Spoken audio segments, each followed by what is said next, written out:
So hello friends, welcome to online Guruji classes. My name is Brij Mohan Joshi. तो friends, आज हमारा जो साइंस सीरीज़ है उसका लेक्चर नंबर 4 है आपके सामने। और आज हम लोग जो डाइजेस्टिव सिस्टम हमने शुरू किया था वो पूरी तरह से ख़त्म हो चुका है, लेकिन उसकी कुछ इन्फॉर्मेशन जो एग्ज़ाम में बहुत इंपॉर्टेंट क्वेश्चन आते हैं कुछ टर्म्स को लेकर जो कि आपको बुक्स में नहीं मिलते हैं, उसको मैं लेके आया हूँ। क्योंकि आजकल इस सेक्शन से क्वेश्चंस बहुत ज़्यादा आते हैं क्योंकि ये रियल लाइफ से आपका जुड़ा हुआ है। तो आज हम उसको कवर अप करेंगे। उसके बाद फिर हम लोग जो हमारा सर्कुलेटरी सिस्टम है उसको शुरू करेंगे। तो सर्कुलेटरी सिस्टम मैं कल पढ़ाऊंगा आपको। तो आप लोगों से रिक्वेस्ट ये है कि हमारे चैनल पे हार्ट के ऊपर ऑलरेडी एक लेक्चर दिया जा चुका है जिसमें कि 1 मिलियन व्यूज़ हो चुके हैं।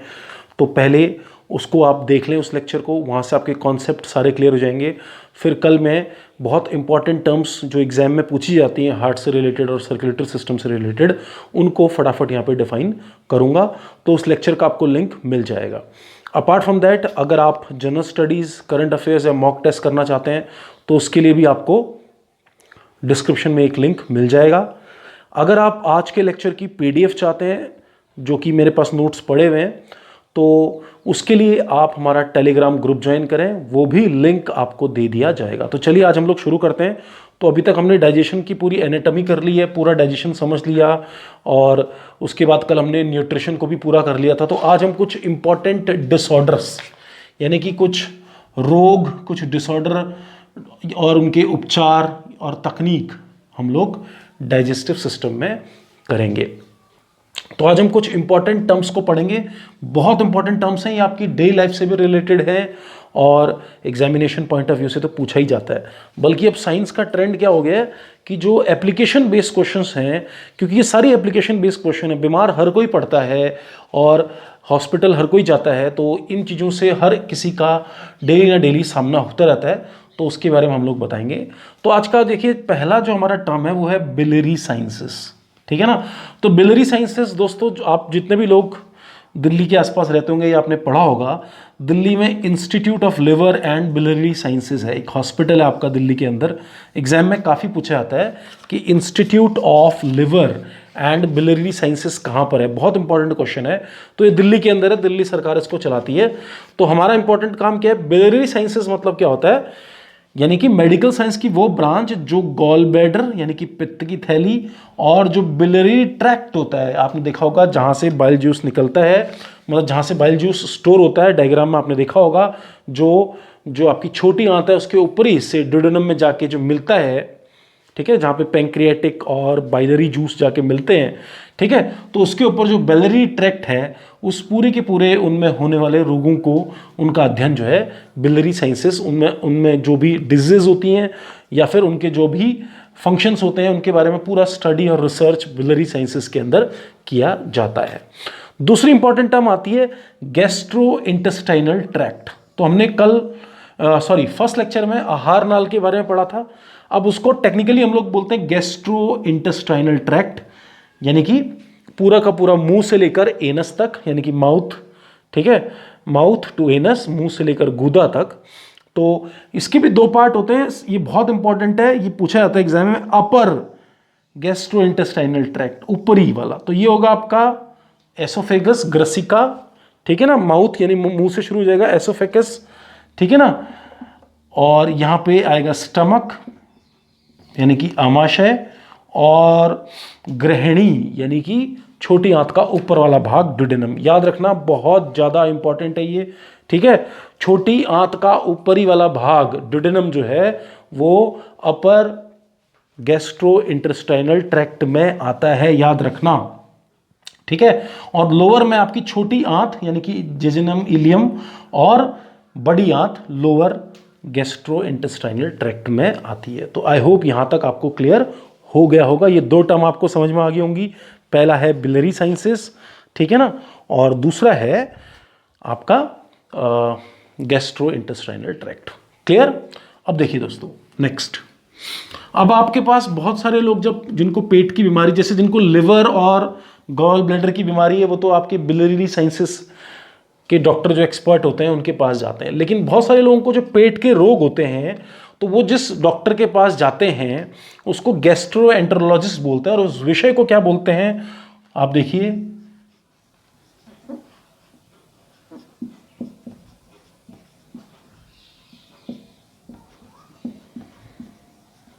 ये देखिए बहुत इंपॉर्टेंट है, अगला टर्म लिख लीजिए गैस्ट्रोएंटरोलॉजी, ठीक है ना। यानी कि ये ऐसी ब्रांच है मेडिकल साइंस की जो कि डाइजेस्टिव सिस्टम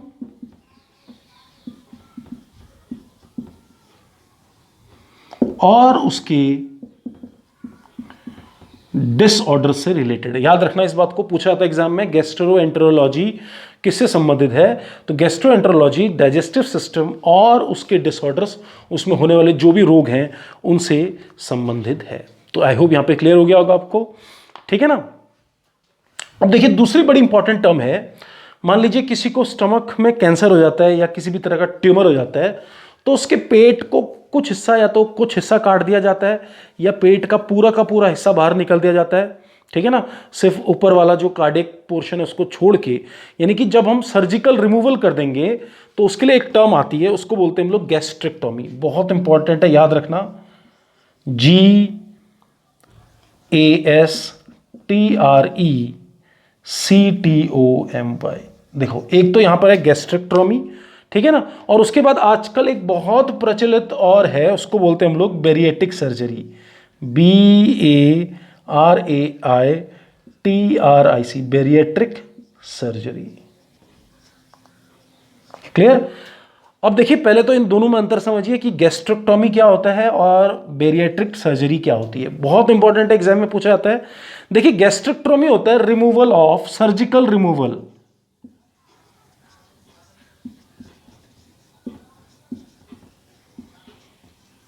ऑफ स्टमक, यानी कि सर्जरी के द्वारा पेट का कुछ हिस्सा। देखिए जनरली जिन लोगों को स्टमक में कुछ अल्सर हो जाता है या कैंसर हो जाता है, स्पेशली कैंसर में, ठीक है ना, तो आप देखिए गैस्ट्रिक कैंसर जिनको हो जाता है या किसी तरह का ट्यूमर बन जाता है, तो उनमें ये सर्जरी परफॉर्म की जाती है जिसको गैस्ट्रेक्टोमी बोलते हैं हम लोग। तो यहाँ पे क्या किया जाता है, तो मैंने जैसे आपको उस दिन बताया था, स्टमक के पार्ट्स बताए थे मैंने, ठीक है, ये देखिए क्लियर। तो ये कार्डिक हो गया,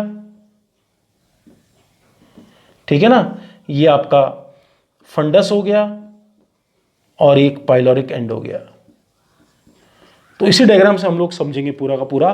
तो क्या करते हैं, मान लीजिए किसी हिस्से में ट्यूमर है तो उसको काट दिया जाता है, यानी कि उस हिस्से को काट दिया जाएगा, बाहर निकल दिया जाएगा और बाकी हिस्से को सिल दिया जाएगा, तो उसको हम लोग गैस्ट्रेक्टोमी बोलते हैं। कई बार क्या होता है कि पूरे के पूरे पेट को ही निकाल दिया जाता है, सिर्फ छोटी आंत को ग्रसिका के साथ जोड़ दिया जाता है। ऐसा भी होता है जिन लोगों को बहुत खतरनाक स्टेज का कैंसर होता है, ठीक है ना, वहां पूरे के पूरे स्टमक को निकाल देते हैं, ठीक है, और आपका डेडेनम और जो आपका एसोफेगस है उसको जोड़ देते हैं, तो उसको हम लोग, वो भी एक तरह की अलग अलग टाइप की गैस्ट्रेक्टोमी होती है, ठीक है ना।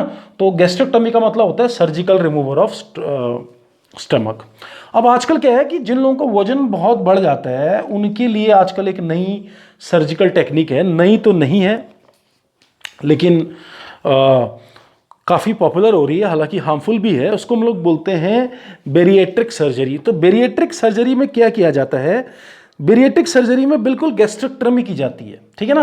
अब कैसे की जाती है, उसकी जो पहली तकनीक है, जैसे मैं अब यहां पर बेरिएट्रिक सर्जरी के बारे में आपको पढ़ाता हूं, डायग्राम बिल्कुल यही रहेगा, ये देखिए समझ लीजिए इसको।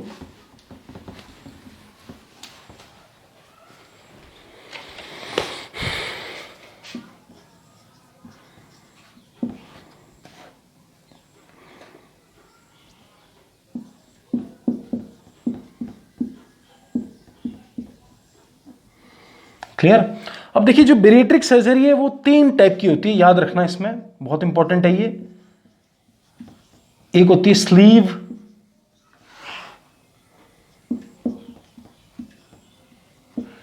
गैस्ट्रेक्टोमी, पूछा जाता है एग्जाम में। दूसरा होता है गैस्ट्रिक बाईपास और तीसरा होता है गैस्ट्रिक बैंड। ठीक है। अब आपको तो सिर्फ बेरिएट्रिक सर्जरी यानी कि बेरिएट्रिक शल्य चिकित्सा के बारे में पता होना चाहिए, लेकिन मैं आपको बता देता हूँ सिंपल दो लाइन में। स्लीव गैस्ट्रेक्टोमी में हम लोग क्या करते हैं, इतना हिस्सा पेट का काट देते हैं, समझ में आया कि जैसे बाजू काटी जाती है वैसे ही इतना हिस्सा पेट का काटा जाता है। अब इससे क्या होता है कि देखिए इस सर्जरी से वेट कम कैसे होता है कि जनरली इसमें क्या होता है कि जो इंसान है उसको भूख, जब वो भोजन खाता है तो बहुत कम खाने से उसको ऐसा लगता है कि उसका पेट भर गया, ठीक है ना। जनरली क्या होता है कि आपके मेटाबॉलिज्म के ऊपर आपका वेट डिपेंड करता है। तो अगर उसका पेट जल्दी भर जाएगा, जैसे आप खाना खाते होंगे तो बहुत सारे लोग ऐसे होते हैं जो कितना भी खा लें उनको लगता नहीं है कि कुछ खा लिया और ओवर ईटिंग कर लेते हैं। तो इसमें क्या है कि स्लीव गैस्ट्रेक्टोमी में आपका पेट का आधा हिस्सा काट के आपका पेट का वॉल्यूम कम कर दिया। एक्चुअली में हमने क्या कर दिया, जो पेट का वॉल्यूम है उसको घटा दिया। तो पेट का वॉल्यूम घटाने से क्या होगा, आपको भूख, जब बता आप खाना खाओगे तो थोड़े से खाने में आपका पेट भर जाएगा और आपका मेटाबॉलिज्म सही हो जाएगा, तो अपने आप वजन कम होने लग जाएगा। गैस्ट्रिक बाईपास में हम लोग क्या करते हैं, गैस्ट्रिक बाईपास में भी यही किया जाता है। इसको आप समझिए, मैं ज़्यादा डिटेल में नहीं जाना चाहता हूँ। ये ऑसोफेगस है, तो ऑसोफेगस से क्या किया जाएगा, इस पूरे के पूरे हिस्से को बाईपास कर दिया जाएगा इधर पे, यानी कि सिर्फ ऊपर का ये वाला हिस्सा पूरा का पूरा हटा दिया जाएगा। वहाँ से हटाया क्या जाएगा, मतलब उसको अंदर, मतलब कुछ सर्जरी करके, वो खैर टेक्निकल है, मतलब सिंपल सी बात है। गैस्ट्रिक बाईपास मतलब खाना आपका सीधा ऑसोफेगस से पहुंचा दिया आपके डेडेनम में। तो उससे क्या होगा, उससे भी आपका खाना जो है आपको बहुत कम में भूख आपकी मिट जाएगी, ठीक है ना, बहुत कम खाने में। और गैस्ट्रिक बैंड में क्या करते हैं, इधर पे ऊपर कुछ बांध देते हैं, यानी कि स्टमक के अंदर कुछ बैंड बांध देते हैं इस तरह से, सर्जिकल बैंड, ठीक है, उससे स्टमक को बांध देते हैं, जिससे क्या होता है कि स्टमक का जो वॉल्यूम है वो कम हो जाता है, ठीक है, और आपको भूख कम लगती है। तो ये बेरिएट्रिक सर्जरी है, और भी डिटेल में है, लेकिन आपके एग्जामिनेशन पॉइंट ऑफ व्यू से सिर्फ इतना इंपॉर्टेंट है कि बेरिएट्रिक सर्जरी क्या होती है और किससे संबंधित है, ठीक है ना। अब देखिए दो और तकनीक होती हैं गैस्ट्रो इंटेस्टाइनल ट्रैक्ट को लेकर, ठीक है ना, यानी कि आपका गैस्ट्रोएंटेरोलॉजी में एक होता है, बहुत इंपॉर्टेंट एग्जाम में पूछा जाता है, एंडोस्कोपी, और दूसरी होती है कोलोनोस्कोपी, ठीक है ना। अब देखिए दोनों में क्या होता है, दोनों में एक कैमरा होता है, यानी कि इस तरह से एक एंडोस्कोप होता है जिसके आगे एक कैमरा लगा होता है, इसमें ऑप्टिकल फाइबर होती है, क्लियर, ठीक है। तो इसको एंडोस्कोप को मुंह से यानी कि ऑसोफेगस से उतारा जाता है। ये एंडोस्कोपी होती है आपकी अपर गैस्ट्रो इंटेस्टाइनल ट्रैक्ट की, और कोलोनोस्कोपी होती है लोअर गैस्ट्रो इंटेस्टाइनल ट्रैक्ट, समझ में कि नहीं है। तो वहां पर क्या होगा कि मुंह से उसको डाला जाएगा और डिडेनम तक देखते हैं हम लोग कैमरे की मदद से, उसमें ऑप्टिकल फाइबर है तो कैमरे में पूरा दिखता है अंदर जाते हुए कि कहाँ पर कोई अल्सर या कोई प्रॉब्लम तो नहीं है।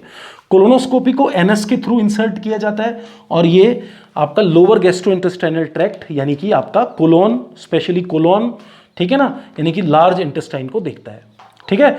अब यहाँ पर क्यों, क्योंकि एंडोस्कोपी सिर्फ डिडेनम तक हो सकती है, उसके बाद काफ़ी ज़्यादा फोल्ड हो जाते हैं स्मॉल इंटेस्टाइन में, छोटी आंत में, तो इस तरह से ले जाना मुश्किल है। तो ये दोनों टेक्निक आप याद रखना, एग्जाम में काफ़ी पूछा जाता है ये, और याद रखना एंडोस्कोपी और कोलोनोस्कोपी में कैमरा और एक ऑप्टिकल फाइबर केबल लगी होती है जो कि प्रकाश यानी कि लाइट पहुंचाती है वहाँ तक, और जो आपका गैस्ट्रोएंटेरोलॉजिस्ट होता है वो कैमरे में देखता है, ठीक है ना, और कैमरे में देखकर वो देखता है कि कहीं आपकी आंत में कोई घाव या किसी तरह का कोई रिसाव तो नहीं है, ठीक है ना, तो तब जाकर वो वहाँ पर उसको चेक करता है, क्लियर। तो ये भी बात आपको क्लियर होगी। ये सब आपको पीडीएफ मिल जाएगा, यहाँ से आपको सिर्फ समझना है, पीडीएफ से अकेले समझ में नहीं आएगा, ठीक है। अगला जो टर्म है उसको हम लोग बोलते हैं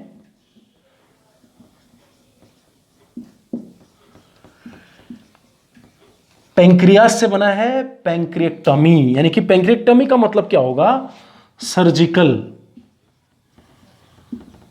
रिमूवल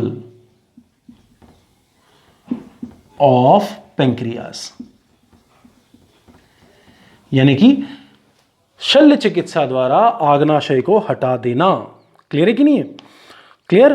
तो कई बार पैंक्रियास के साथ गॉल ब्लैडर यानी कि पित्त की थैली, ठीक है, और जो बाइल डक्ट होती है, यानी कि जो बाइल नली होती है, उसको भी हटा दिया जाता है। कई बार सिर्फ पैंक्रियास को हटाया जाता है, कई बार गॉल ब्लैडर और बाइल डक्ट को भी हटा दिया जाता है। तो इसको हम लोग, ये इतना इंपॉर्टेंट नहीं है, विपल प्रोसीजर बोलते हैं, WHIPPLE, विपल प्रोसीजर। क्लियर? तो याद रखना पैंक्रेक्टमी इंपॉर्टेंट है, एग्जाम में पूछा जा सकता है। अब ऐसा क्यों होता है, यानी कि किसी तरह का कोई कैंसर हो गया पैंक्रियास के अंदर, कोई इन्फेक्शन हो गया, कोई घाव हो गया, ठीक है, तो उस केस में आग्नाशय को हटा दिया जाता है। तो इसको हम लोग बोलते हैं पैंक्रेक्टमी। बहुत इंपॉर्टेंट है, याद रखना इसको, ठीक है। और एक क्वेश्चन बहुत इंपॉर्टेंट है, अगर किसी का पैंक्रियाज हटा दिया जाए तो वो ना तो कार्बोहाइड्रेट का ढंग से पाचन कर पाएगा, ना ही फैट्स का, और ना ही प्रोटीन्स का।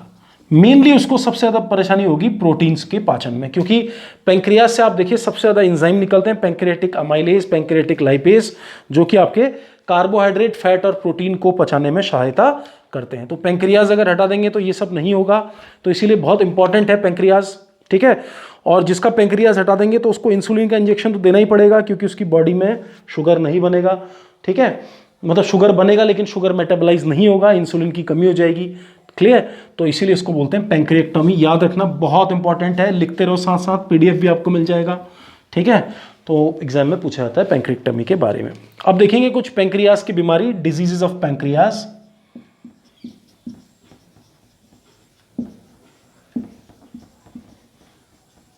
डिजीज ऑफ पैंक्रियास, ठीक है ना, थोड़ा सा साफ लिख लेता हूं।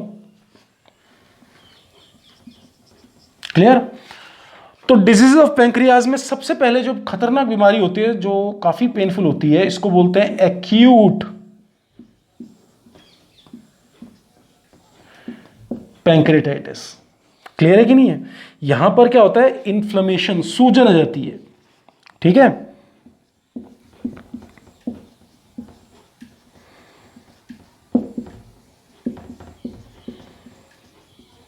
पैंक्रियाज में सूजन आ जाती है और बहुत खतरनाक सडन पेन होता है, समझा कि नहीं है?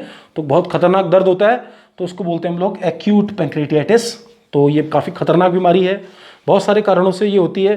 कई बार कुछ जन्मजात कारण होते हैं, तो उसकी वजह से भी एक्यूट पैंक्रेटाइटिस होता है, ठीक है। और दूसरा जो है वो है कैंसर, पैंक्रियाज का कैंसर, ठीक है ना, यानी कि ये पैंक्रियाटिक कैंसर।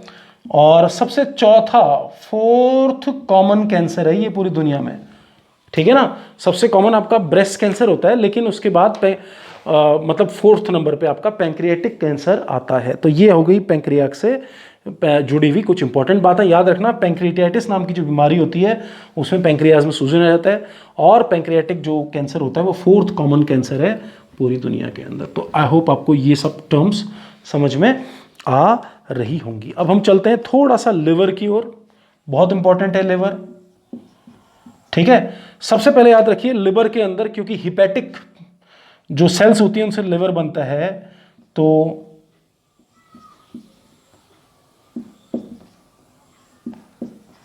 पहला टर्म पूछेगा हिपेक्टमी क्या है, ठीक है ना। हिपेक्टमी क्या होती है? ये है सर्जिकल रिमूवल ऑफ लिवर।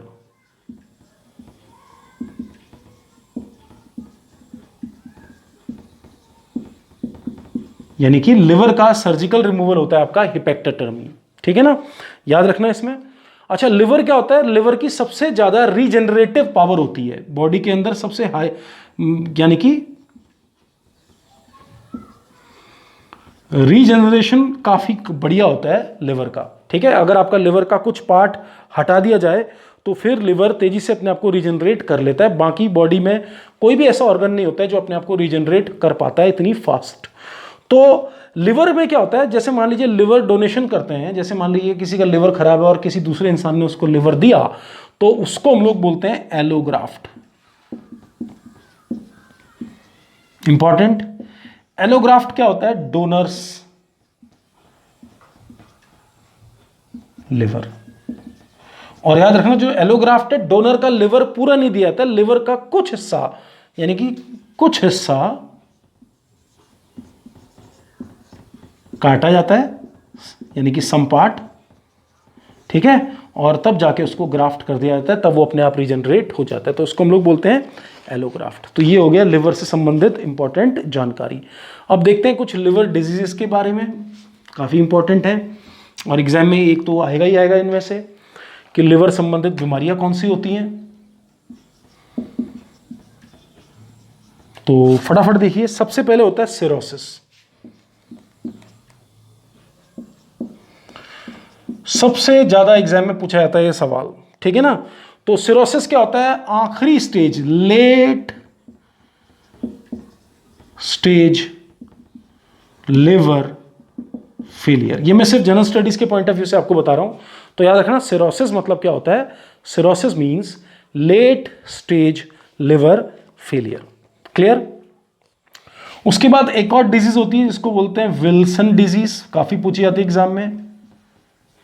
ये होती है लिवर के अंदर हैवी मेटल पॉइजनिंग, यानी कि कोई भी हैवी मेटल की पॉइजनिंग हो जाएगी, स्पेशली कॉपर, उसको बोलते हैं विल्सन डिजीज। तो याद रखना आप, ठीक है। उसके बाद हेपेटाइटिस बी होता है। हेपेटाइटिस के कितने प्रकार होते हैं? ए, बी, सी, डी और ई। सबसे कॉमन इसमें हेपेटाइटिस बी है। ये वायरल डिजीज है, वायरल इंफेक्शन है, लिवर सूज जाता है इसमें। और याद रखना जो हेपेटाइटिस बी है वो सेक्सुअल ट्रांसमिशन,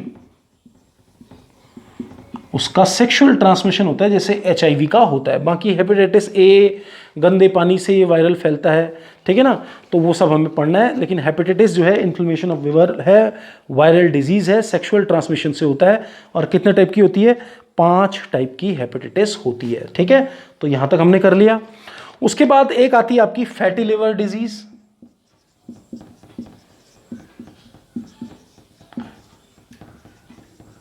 देखिए फैटी लिवर डिजीज कोई डिजीज नहीं है, डिसऑर्डर है। अगर ज्यादा फैट हो जाए तो लिवर सेल्स फैटी हो जाती हैं। 2 कारणों से होता है ये। एक तो अल्कोहल के ज़्यादा कंजम्पशन से होता है, क्योंकि आपकी शुगर काफ़ी ज़्यादा क्वांटिटी में मतलब ग्लाइकोगॉन काफ़ी ज़्यादा क्वांटिटी में बनेगा लिवर के अंदर। और दूसरा क्या होता है, अगर किसी का मेटाबॉलिज्म गड़बड़ है, ठीक है ना, तो फैटी लिवर डिजीज अल्कोहलिक होती है और नॉन अल्कोहलिक होती है, ठीक है।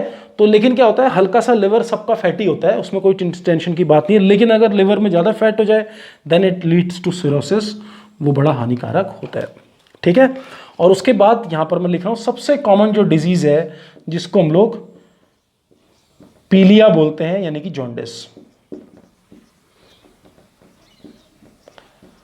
अब जॉन्डिस मैंने आपको बताया था कि जो लाल रक्त कण होते हैं आरबीसी, वो अपना हीमोग्लोबिन लिवर में छोड़ते हैं। क्लियर है कि नहीं? अब उसके बाद ये बाइल सॉल्ट में कन्वर्ट होता है हीमोग्लोबिन, और वहां पर एक तत्व बनता है, उसको बोलते हैं बिलिरुबिन। BILIRUBIN, याद रखना बिलिरुबिन, ये पीले रंग का होता है। क्लियर है? अब लिवर अगर ढंग से फंक्शन नहीं करता है, लिवर का काम मतलब लिवर अगर अपना दायित्व सही तरीके से नहीं निभा रहा है, यानी कि लिवर प्रॉपर फंक्शन नहीं कर रहा है, तो ये बिलिरुबिन क्या आ जाता है, आपके ब्लड में आ जाता है, ठीक है ना। तो ब्लड में आ जाता है तो उसके बाद क्या होता है, आपके नाखून, आपकी आंखें, ये सब येलो कलर की दिखने लग जाती है। और बहुत खतरनाक जब होता है तो उसको फिर हम लोग स्टेज को जॉन्डिस बोलते हैं। तो याद रखना इसको, ये काफ़ी इंपॉर्टेंट है, लिवर से संबंधित डिजीजेस, ठीक है ना। तो अभी तक हमने काफ़ी कुछ कर लिया यहाँ पर, ठीक है ना। तो चलिए अब हम आगे बढ़ते हैं। मैं थोड़ा सा वीडियो को पॉज करूंगा क्योंकि टाइम ज़्यादा हो रहा है, तो मैं पहले जो लिखना है उसको लिख लेता हूँ अपने बोर्ड पे। चलिए दोस्तों, अब अपने लेक्चर के लास्ट पार्ट में आते हैं। अल्सर आपने सुना होगा। तो अल्सर्स, बहुत टाइप के अल्सर्स होते हैं, लेकिन अल्सर का मतलब क्या होता है, जब घाव बन जाता है, ठीक है ना। तो याद रखना, जो पेप्टिक अल्सर एग्जाम में बहुत पूछा जाता है, एच पाइलोरी नाम का एक बैक्टीरिया होता है जो कि जो इंटेस्टाइन होते हैं आपके और जो स्टमक है उसमें अल्सर का मेजर कारण होता है। तो याद रखना इसको, एक इंपॉर्टेंट क्वेश्चन ये हो गया। उसके बाद देखिए, बहुत सारे लोग क्या होते हैं, जब वो उनको एसिड रिफ्लक्स होता है। एसिड रिफ्लक्स का मतलब क्या है, गले में काफी जलन होती है, इसको हार्ट बर्न भी कहते हैं। क्या बोलते हैं? Heart burn. यानी कि आपके जो थोरैक कैविसिटी है, यानी कि सॉरी, जो थोरैक कैविटी है, यानी कि जो ये आपका ये वाला रीजन है आपका, ठीक है ना, चेस्ट का, एब्डोमेन का, मतलब अपर एब्डोमेन का, सॉरी एब्डोमेन भी नहीं, मैं आज बहुत कंफ्यूज हूँ, थोड़ा तबीयत खराब है। ये वाला रीजन, चेस्ट वाला रीजन समझ लीजिए सिंपल, वहाँ पे काफ़ी जलन होती है। तो उसमें क्या होता है कि आप देखिए जो हमारा ऑसोफेगस है, ठीक है ना, यानी कि जो ग्रसिका नली होती है, जब वो पेट के साथ मिलती है तो यहाँ पर एक वो होती है आपकी, एक वॉल्व टाइप का होता है जिसको LES बोलते हैं, LES यानी कि लोअर एसोफेगल स्फिंक्टर। यानी कि क्या होता है, जब खाना जाता है तो ये अपने आप बंद हो जाती है।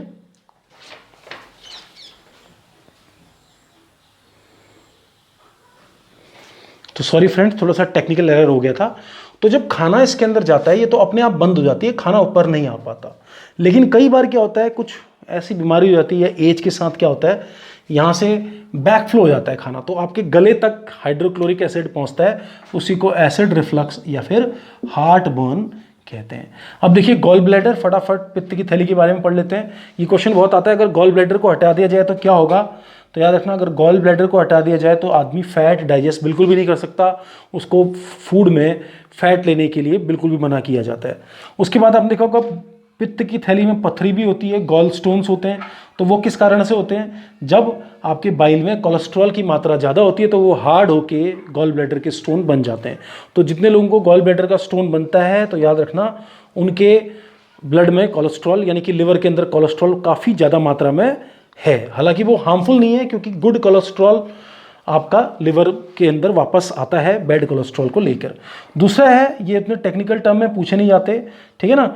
द कोलेस्टिटाइटिस क्या होता है, जब आपका गॉल ब्लैडर इन्फ्लेमेशन यानी कि सूजन आ जाती है, तो ये उतना इंपॉर्टेंट नहीं है, ठीक है। ये इंपॉर्टेंट है, कोलेस्टेसिस नाम की जो बीमारी है ये काफ़ी इंपॉर्टेंट है, एग्जाम में पूछी जाती है। इसमें क्या होता है कि आपका लिवर से बाइल तो बनता है लेकिन गॉल ब्लैडर के में बहना, बाइल बंद, मतलब गॉल ब्लैडर के अंदर बाइल जूस आना और स्टोर होना बंद हो जाता है, फ्लो बंद हो जाता है लिवर से।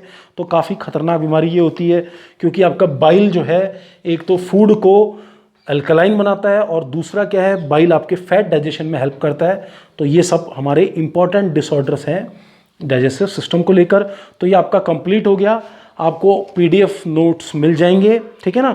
अब कल हम लोग सर्कुलेटरी सिस्टम को पढ़ेंगे, तो मेरी रिक्वेस्ट है आपसे, एक बार हार्ट को आप उस लेक्चर को जरूर देखें, मैंने लिंक आपको दिया हुआ है। उसके बाद कल हम लोग पूरा का पूरा 20 मिनट में सर्कुलेटरी सिस्टम सिर्फ आपको ऐसा पढ़ाएंगे कि वो आपको तुरंत टेक्निकली याद हो जाएगा। तो आई होप आपको आज का लेक्चर सब पसंद आया होगा।